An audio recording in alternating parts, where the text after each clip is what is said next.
بسم اللہ الرحمن الرحیم۔ السلام علیکم ورحمۃ اللہ وبرکاتہ۔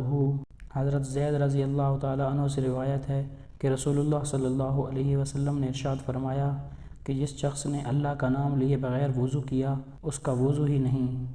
حضرت ابو ہریرہ رضی اللہ تعالیٰ عنہ سے روایت ہے کہ رسول اللہ صلی اللہ علیہ وسلم نے فرمایا، جو شخص وضو کرے اور اس میں اللہ کا نام لے تو یہ وضو اس کے سارے جسم کو پاک کر دیتا ہے، اور جو کوئی وضو کرے اور اس میں اللہ کا نام نہ لے تو وہ وضو اس کے صرف اعضائے وضو ہی کو پاک کرتا ہے۔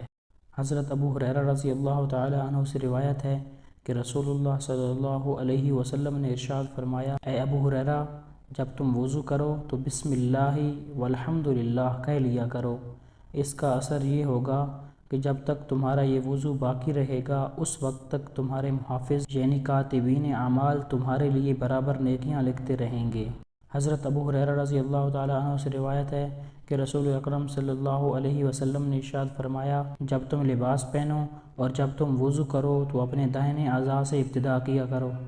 حضرت جابر رضی اللہ تعالیٰ عنہ سے روایت ہے کہ رسول اللہ صلی اللہ علیہ وسلم نے فرمایا، جنت کی کنجی نماز ہے اور نماز کی کنجی طہور یعنی وضو ہے۔